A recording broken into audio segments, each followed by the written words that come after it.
nous allons parler de Gun-Oh.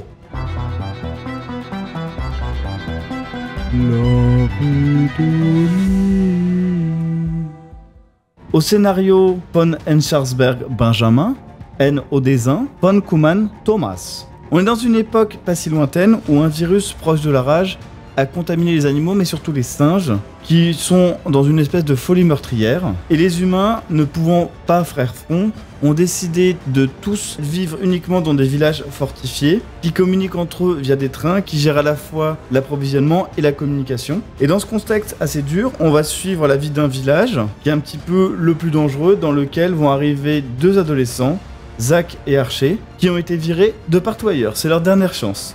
Ils vont arriver un peu avec cette image de bad boy et ils vont pour le coup devoir s'intégrer dans un village qui ne veut pas d'eux, et sachant que pour survivre, il y a des règles strictes et absolues d'obéissance, d'unité, l'intérêt du groupe passe avant tout, parfois même avant la morale.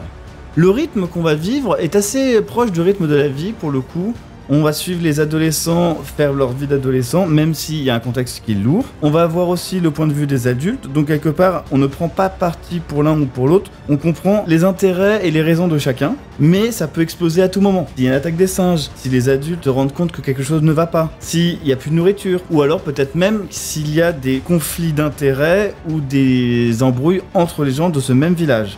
Et tout ça, du coup, tient dans un équilibre qui va être très intéressant à suivre et très agréable. Le dessin est absolument sublime, le découpage est parfait, les questions qui vont être posées, la notion d'absolu, combien de temps ça tient, il y a un côté très addictif, le propos est extrêmement pertinent, quelques défauts, ça manque un tout petit peu de noirceur sur certains aspects, et quelques petits persos secondaires qui auraient mérité d'être un tout petit peu plus travaillés. En contrepartie de ça, il y a des personnages qui sont extrêmement intéressants, extrêmement charismatiques. Beaucoup de gens reprochent le 5e tome qui, c'est vrai, peut sur certains aspects décevoir. Je suis en partie d'accord avec ça.